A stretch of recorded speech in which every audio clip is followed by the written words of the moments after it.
नमस्कार, स्वागत है आपका एडिटर्स पोल में। तो छत्तीसगढ़ में निकाय चुनाव हुए हैं और निकाय चुनाव खत्म होने के बाद एक बार फिर से न्यूज 18 के साथ बड़े सुलझे हुए राजनीतिक समझ रखने वाले और प्रदेश की हर कोने पर पैनी नजर रखने वाले, हर खबरों पर पैनी नजर रखने वाले कुछ एडिटर्स पत्रकार हमारे साथ मौजूद है।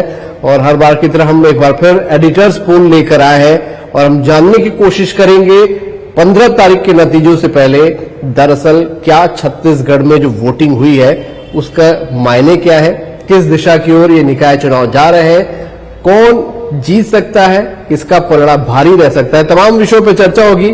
खास जो पत्रकार महोदय हमारे साथ हैं, वरिष्ठ पत्रकार हैं, उनसे हम आपका तारुफ भी करा देते हैं। शशांक शर्मा जी हमारे साथ हैं, वरिष्ठ पत्रकार। राम अवतार तिवारी जी हमारे साथ हैं, हमारे साथ रवि भोई जी हैं, वरिष्ठ पत्रकार, और उचित शर्मा जी हमारे साथ हैं, वरिष्ठ पत्रकार। तो इन सबसे हम चर्चा करेंगे। शशांक जी, सबसे पहले मैं आप ही के पास आता हूं।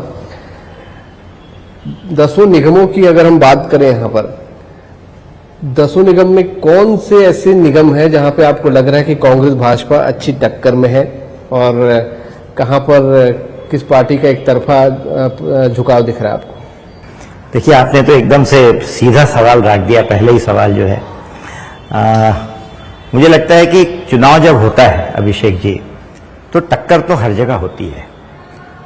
जनता के बीच में हर प्रत्याशी जो है वो बराबरी से जाता है। ये बात अलग है कि जनता किसके पक्ष में मन बनाती है, चुनाव का प्रबंधन प्रत्याशी और उसकी पार्टी कैसे करते हैं, और आखिरकार जनता किस रूप में उम्मीदवारों को देखकर तय करती है, ये तो जिस दिन रिजल्ट आता है उस दिन पता चलता है। लेकिन अभी जो 10 नगर निगम के चुनाव को अगर आप देखेंगे तो इसमें 2-3 चीजें बहुत महत्वपूर्ण हैं। इसके पहले कि मैं कहूं कि कौन से 2-3 नगर निगम है जहां टक्कर दिख रही है, ये एक आदर्श चुनाव की प्रक्रिया मुझे लगी। और मुझे लगता है कि इसको राज्य हो चाहे या केंद्र हो, चुनाव आयोग, इस पर विचार करना चाहिए कि न्यूनतम 15 दिनों में आपने पूरे चुनाव करवा दिए। यानी 20 तारीख को चुनाव की घोषणा होती है, 35 दिन का समय, और नहीं, वो तो पंचायत को लेकर आप करेंगे। 23 अब तो पंचायत का चुनाव शुरू हो गया, लेकिन नगरीय निकाय का चुनाव देखेंगे तो 20 तारीख को चुनाव की घोषणा होती है। 22-23 तारीख से नामांकन दाखिल शुरू हो जाता है और 11 तारीख को मतदान हो जाता है। तो मुझे लगता है कि इतने कम समय में किसी भी प्रत्याशी और किसी भी पार्टी को अपना सब कुछ कहने का मौका कम मिला। यानी ये चुनाव की जो सबसे बड़ी विशेषता है, प्रत्याशी और पार्टी को देखकर जनता ने मन बनाया और अपने हिसाब से उन्होंने किसको जिताना है और किसको हराना है ये तय किया हुआ है। ऐसा मुझे इस चुनाव की विशेषता लगती है। अब आपके प्रश्न पर अगर मैं आऊं तो मुझे लगता है कि सामान्य तौर पर आप बात करेंगे तो वैसे तो ये चुनाव पार्टी के निशान पर होता है, लेकिन मैं इसे व्यक्तिगत मानता हूं कि नगरीय निकाय चुनाव कैंडिडेट आधारित चुनाव है। तो जिस दिन कैंडिडेट डिक्लेयर हो जाता है, मुझे याद है कि 2009 में जब रायपुर में कैंडिडेट डिक्लेयर हुआ था, तो पहले दिन से ही किरणमयी नायक एक बहुत जुझारू, जागरूक अधिवक्ता और सड़क पर लड़ाई लड़ने वाली, उनका चेहरा आते ही लोगों को लगा कि ये बेहतर है। और आखिर परिणाम में भी हमने देखा कि भाई कम बहुत मत से हो, लेकिन उनको जीत मिल गई। तो अगर हम कैंडिडेट आधार पर देखें तो 10 में से मुझे लगता है कि 2 से 3 ही ऐसे नगर निगम है जहां थोड़ी टक्कर की स्थिति बन रही है। अन्यथा मुझे भारतीय जनता पार्टी के जो उम्मीदवार हैं उनके टक्कर वाली जगह कौन सी दिख रही है? वो मुझे एक चिरमिरी, एक अंबिकापुर और थोड़ा अगर मैं कहूं तो जगदलपुर, ये 3 नगर निगम में मुझे थोड़ी टक्कर दिखाई दे रही है। और बाकी जगह तो मुझे लगता है कि भारतीय जनता पार्टी का कैंडिडेट और पार्टी जिस तरह से गंभीरता से इस पूरी चुनाव को लड़ी है, ये दोनों मिलकर बाकी जगह पर बहुत ज्यादा टक्कर देखने को मुझे नहीं मिल रहा है। ठीक है रवि भोई जी, मैं आपसे जानना चाहूंगा, वोटिंग परसेंट जब से छत्तीसगढ़ बना है तब से पहली बार ऐसा हुआ है कि वोटिंग परसेंटेज डाउन हुआ है। पहले तो ऐसा क्यों हुआ और इसका नफा नुकसान क्या हो सकता है? देखिए, इस बार जो वोटिंग परसेंट हुआ काफी कम हुआ है और ये लगा कि एक तो समय कम मिला प्रचार प्रसार का, दूसरा कैंडिडेट को लेकर जो उत्साह जनता में होना चाहिए था वो उत्साह नहीं दिखा। कई मतदान केंद्रों में खाली थे, तो इसका जो रिजल्ट आएगा, हार जीत का अंतर तो कम रहेगा ही रहेगा, और इसके अलावा ये भी होगा कि जो सही तरह से जो होना चाहिए था मुकाबला, जिस तरह से और जो आना चाहिए था वो नहीं होगा। और एक जिस तरह से जैसे धमतरी की बात करें, धमतरी में कांग्रेस के प्रत्याशी का नामांकन, कांग्रेस प्रत्याशी का नामांकन विड्रॉ हो, उसका रिजेक्ट हो गया, उसका कांग्रेस ने दूसरा कैंडिडेट किसी को खड़ा ही नहीं किया। तो इस चुनाव में कहीं न कहीं ऐसा लगा कि सत्तारूढ़ दल विपक्ष पर भारी पड़ता दिखाई दिया। तो इसका एक पहले से ये अंदाज लग गया कि इस बार जो है सत्तारूढ़ हावी होने वाला और विपक्ष कमजोर रहने वाला है। उचित जी, मैं आपके पास आऊंगा कि ऐसा क्यों यहाँ पर बिखराव की स्थिति दिखी? जैसा कि भोई जी भी कह रहे हैं कि 10 में से 7 या शशांक जी कह रहे हैं कि बीजेपी का पलड़ा ज्यादा दिख रहा है, या बीजेपी संगठित होकर लड़ती दिखी और कांग्रेस में बिखराव दिखा। क्या विधानसभा वाला पैटर्न निगम में भी वही दिखा? जी देखिए, हम लोग पिछली तमाम जितने भी विधानसभा और नगरीय निकाय के चुनाव हुए तो उसमें दिखता है कि जिस तरीके से सत्ता जिसकी होती है अक्सर उनके ही आप नगरीय निकाय में उनके उम्मीदवार ज्यादा आ जाते हैं। वर्तमान परिस्थिति में भी आप देखिए कि जिसकी सत्ता है उसको लगभग क्लीन स्वीप के रूप में आपको मिलता हुआ है। चाहे पिछली बार भी देख लें, हालांकि कुछ सीटें ऐसी थी कि जो आर्टिफिशियल तरीके से ली गई थी, ये बात भी और कांग्रेस अप्रत्यक्ष प्रणाली थी भी, और उन्होंने कई जगह पार्षद कम थे, लेकिन जब उनका नेता जब चुना गया तो वो दूसरे दल के थे। तो जाहिर सी बात है कि उसमें कुछ खरीद फरोख्त चीजें, जैसा कांग्रेस आरोप लगाती कि कम से कम 7 जगह ऐसे थी, भाजपा ने लगाया था कि 7 जगह ऐसी है कि जो मैनेज की हुई है। लेकिन हकीकत जिस तरीके से एक विश्वास डेवलप हो जाता है, विधानसभा में देखिए कि मतदाता का एक विश्वास पैदा हुआ है विधानसभा चुनाव से, लोकसभा चुनाव में उसको और मजबूती मिली। उसी को कहूँ कि यही नगरीय निकाय चुनाव में वो कैरी फॉरवर्ड की पोजीशन है।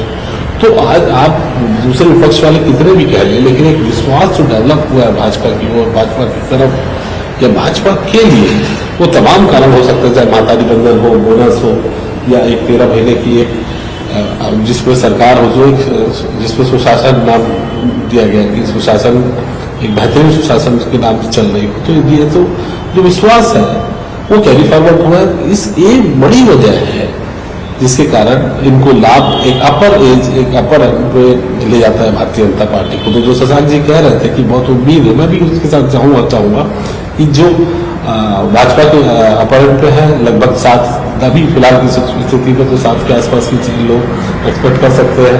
शशांक जी भी मजबूती के साथ उन्होंने कहा कि जगदलपुर, सिलगुड़ी, बिलासपुर और अंबिकापुर, मैं कहूँगा 3 उन्होंने कहा, मैं कहूँगा 4 जगह थोड़ा नेक टू नेक बिलासपुर में इस पर ऐड करूंगा कि बिलासपुर भी आप इजीली उसको नहीं ले सकते।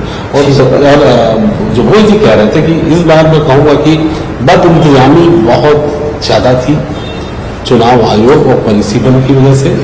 जो एक मूल वजह है जो 52.7% के आसपास जो गया है, परसेंटेज बहुत कम गया है। एक तो ये कि बहुत जल्दबाजी में चुनाव कराए गए, सरकार खुद अपने इस चुनाव कराने की पोजीशन में नहीं थी। कई बार उन्होंने अपना मंथन किया और मंथन के बाद जो जवाब आया उससे भी पलट गए। तो एक बड़ा कारण कि सरकार भी बड़ी कंफ्यूज नजर आई कि कब कराना है और कैसे कराना है। दूसरा, कैसे से मेरा मतलब ये है कि बैलेट से कराना है, ये मशीन से, मतलब अगर आप कुछ दिन पहले की बात कहें तो आपदा की स्थिति बनी हुई थी। आप ये भी करेंगे, जनता को जानना जरूरी, 150 इंजीनियर को हमारे यहाँ बेंगलुरु से इम्पोर्ट यहाँ लाया गया। तो जो स्थिति थी ईवीएम मशीन जो 10 साल से बंद पड़ी थी, उनको फिर जागृत अवस्था में ला कर काम कराना एक बड़ा टास्क। तो मैं कहूँगा कि सरकार का इस पर जल्दबाजी एक बड़ा कारण है। लोगों के परिश्रम में बहुत दाम कटे, दूसरा कारण ये था। तीसरा कि हम अपने जो नेता है, जो पार्षद खड़े हुए हैं, उनको पहचानने में थोड़ा सा वक्त कम मिल पाया है। ये शिकायतें तो थी भी कि बहुत कम वक्त यहाँ पर मिला है। रावतार जी, रायपुर निगम की अगर बात कर लूं, जैसे कि उचित दिया, एक माना भी जाता है कि सत्ताधारी दल के साथ जनती जनता, लेकिन पिछले 15 साल में 10 साल भाजपा का शासन रहा, बावजूद उसके राजधानी में कांग्रेस की सरकार रही। इस बार आपको क्या समझ में आ रहा है, क्या समीकरण बनता दिख रहा है, और क्या सत्ता के साथ वाला पैटर्न टूटेगा या बनेगा? कुछ क्या हिसाब किताब, क्या समीकरण है रायपुर का? रायपुर में इस बार भाजपा फायदे में रहेगी, ऐसा प्रारंभिक आकलन आ रहे हैं। उसके पीछे है कि जो भाजपा के प्रत्याशी हैं वो एक जुझारू है, छात्र राजनीति से पार्षद, फिर पार्षद से नेता प्रतिपक्ष, तो निगम की राजनीति, पार्टी की राजनीति करती रही, तो एक समझ वाली है। उसके बजाय अपेक्षाकृत कांग्रेस ने एक बड़े नेता की पत्नी है, वो एक टिकट दे दी। हालांकि दोनों प्रत्याशी व्यवहार और साफ सुथरी छवि के हैं, ये बात अलग है, मगर राजनीति में सक्रिय कौन है, पहले नाम किसका आ गया, वो एक मायने। जैसा शशांक ने कहा, जैसी किरणमयी नायक का नाम आया तो वो समझ गए कि लोग अच्छी है, तो आगे जाके वो परिणाम तक दिखा। वैसी ही लग रहा है मुझे, जैसे मीनाल का नाम आ गया, उसके बाद लग रहा है कि इस बार संभावना है। उसके दो और कारण सर, कैंडिडेट ही इम्पोर्टेंट था या जो पार्टियों ने चुनाव लड़ा? जैसे दूसरी बात वही बता रहा था। दूसरी बात, शहर में भाजपा के 4 विधायक हैं, भारी मतों से चुनाव जीते हैं, सांसद हैं, उनकी रणनीति है, संगठन की पैनी निगाह है, प्रबंधन का, चुनाव प्रबंधन का भाजपा का अपना एक तरीका अच्छा है। दूसरा, कांग्रेस शासनकाल में एजाज ढेबर का जो नाम था या महापौर का था, वो अलग अलग कारणों से उतनी छवि साफ सुथरी नहीं रही है, कई प्रकार की विवाद रहे, कई चीजें रही है, ये कारण था। दूसरा, एक ट्रिपल इंजन की सरकार आ जाए तो जो विकास में गति आएगी, एक माना ऐसा जाता है कि शहर का विकास होना है, शहर के लिए अंततः पैसा लगेगा, फैसले लगेंगे, वो के लिए एक ऐसा जो सरकार के करीब हो, सरकार की पार्टी हो, तो उससे तो राजधानी का विकास और तेजी से हो सकता है। कई ऐसे फैसले हैं, कई ऐसे काम हैं जो अलग अलग पार्टियों के होने के कारण जो काम रुक जाते हैं, वो काम नहीं रुकेंगे। तो इसलिए राजधानी में तो इस बार बहुत दिन बाद भाजपा को फायदा होता दिख रहा है। यहाँ तक छत्तीसगढ़ की और जगह बता रहे हैं, ज्यादातर सभी ने कहा इस बार भाजपा को बढ़त मिलेगी। बढ़त अपेक्षाकृत, उसकी अपेक्षा भी है भाजपा की इस बार की लगातार हो गया, कुछ ज्यादा अपेक्षाकृत नगर शहरी क्षेत्रों में भाजपा की पकड़ है, परंतु अलग अलग कारणों से पिछले बार सफलता नहीं मिली है, और भी कारण से, जबकि 15 साल सत्ता में रहने के बावजूद भी रमन सरकार के समय भी नगर पालिका, नगर पंचायतों में अपेक्षाकृत भाजपा को फायदा नहीं मिला। मगर इस बार लग रहा है कि भाजपा नगर निगम के अलावा नगर पंचायतों में भी, नगरीय निकायों के अन्य कामों में भी फायदे में रह सकती है। ठीक बात। शशांक जी, आपने कहा कि चिरमिरी, अंबिकापुर का अगर जिक्र हम करें, ये अच्छी लड़ाई यहाँ पर दिख रही है। ऐसा क्यों आपको लग रहा है कि अजय तिर्की वहां पर जो महापौर प्रत्याशी है कांग्रेस के, 10 साल से महापौर ऑलरेडी वहां पर है, हालांकि टीएस सिंहदेव इस वक्त उनके साथ मैदान में है। चिरमिरी की बात करें, विनय जायसवाल जो विधायक का टिकट जिनका कांग्रेस ने काट दिया था, महापौर का दिया, पार्टी से भी उनको बाहर कर दिया था, वापसी हुई।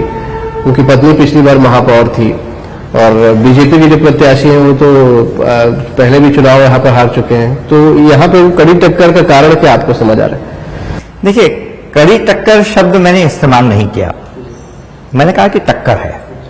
बाकी जगह जैसे आप दुर्ग की बात करेंगे ना, तो कोई भी टॉम, डिक एंड हैरी जैसे एक अंग्रेजी में कहावत है ना, आप किसी से भी पूछेंगे तो लोग कहते हैं कि नहीं, यहाँ तो बीजेपी निकालेगी। आप राजनांदगांव जाएंगे तो लगभग यही स्थिति है। आप कोरबा में जरूर शुरू में लगा कि थोड़ी टक्कर दिख रही है, लेकिन चुनाव आते आते वो टक्कर लगभग खत्म हो गई। रायगढ़ में हमको जैसे लग रहा है कि अब धमतरी तो कुछ बचा ही नहीं, लेकिन हमको जब हम लोगों ने मूल्यांकन किया तो लगा कि इन जगहों पर टक्कर है। जो आपने सवाल किया, देखिए क्या होता है कि एक जो प्रेशर वॉल्व का काम करता है चुनाव में, जनता की नाराजगी जो होती है, एक बात आपको समझनी होगी कि कांग्रेस के साथ दो समस्या रही। एक तो उन्होंने प्रत्यक्ष चुनाव को अप्रत्यक्ष चुनाव कर लिया, और जाम साम दाम दंड भेद से उन्होंने 10 के 10 नगर निगम, सब नगर पालिका, सब नगर पंचायत में उन्होंने जीत हासिल कर ली। राज्य में भी उनकी सरकार, सभी नगरीय निकाय में उनकी सरकार, तो आपकी एंटी इनकम्बेंसी ना कई गुना बढ़ जाती है। तो वो एंटी इनकम्बेंसी का आपको असर कहीं ना कहीं चुनाव में दिखाई देता है। वही जी, मैं अब आखिरी चरण में आता हूं, और 10 में से क्या लग रहा है आपको, कितने पे कांग्रेस, कितने पे भाजपा आ सकती है? क्या आपका, अगर आपसे मैं बोलूं एक नंबर देने के लिए? और अगर कोई सीट भी बता पाए आपकी हाँ यहाँ पे। देखिए, मेरे को लग रहा है 10 में से 2 सीट कांग्रेस जीत सकती है, एक चिरमिरी और एक अंबिकापुर। 2 सीट मेरे को लगता है। उचित जी, आपका क्या फिगर है? जी, चिरमिरी की एक पॉजिटिव साइन है कांग्रेस के लिए, अंबिकापुर एक पॉजिटिव साइन है, जगदलपुर एक पॉजिटिव साइन है और बिलासपुर में तो क्लोज फाइट के रूप में देखते 6-4 का आंकड़ा आप दे रहे हैं, 4 का मान सकते हैं। शशांक जी, आप क्या फिगर दे रहे हैं? मैं जगदलपुर के बारे में थोड़ा स्पष्टीकरण देना चाहता हूं। थोड़ी देर पहले मैंने आपके पिछले प्रश्न के उत्तर में मैंने कहा था कि जो एंटी इनकम्बेंसी थी कांग्रेस की, वो विधायक, सरकार और नगर निगम।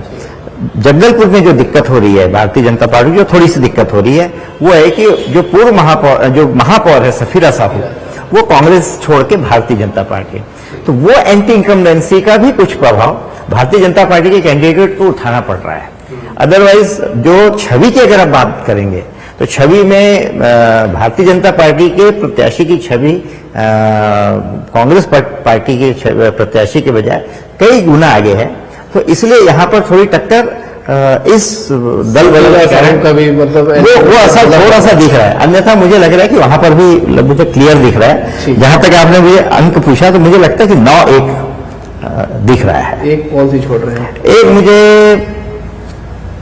अंबिकापुर लग रहा है। अंबिकापुर। कि आप क्या फिगर बता रहे हैं? मेरे को लग रहा है कि 2-0 ये तो भाजपा पूरी आ सकती है, ये 2 मिल सकते हैं। वो 2 कौन सी जो कांग्रेस को मिल सकती है? कांग्रेस को एक चिरमिरी लग रहा है और दूसरा अंबिकापुर। तो देखिए, एडिटर्स पोल साफ यहां पर बता रहा है कि कम से कम 1 सीट कांग्रेस के पास जरूर जाएगी, बीजेपी के पास 6 सीट कम से कम जरूर जाएगी। हालांकि सबके अलग अलग आंकड़े हैं। 2 सीट भी जाती दिख रही है। जब अगर एडिटर्स पोल के माने तो अंबिकापुर चिरमिरी में लगभग सभी मान रहे हैं कड़ी टक्कर है। कुछ हमारे वरिष्ठ पत्रकारों का मानना है कि बिलासपुर और जगदलपुर भी इसमें शामिल करना चाहिए, यहां पर भी कड़ी टक्कर देखने को मिल सकती है। तो ये पूरा एक अनुमान था। हालांकि जो आंकड़े सही हैं, जो रिजल्ट है वो 15 तारीख को आ जाएंगे, तब आपके सामने सब कुछ क्रिस्टल क्लियर होगा कि क्या परिणाम है। लेकिन फिलहाल एडिटर्स पोल यही कह रहा है कि बीजेपी बढ़त में दिख रही है और कांग्रेस को बहुत बड़ा नुकसान निकाय चुनाव में होता दिख रहा है। खास पेशकश में इतने। नमस्कार।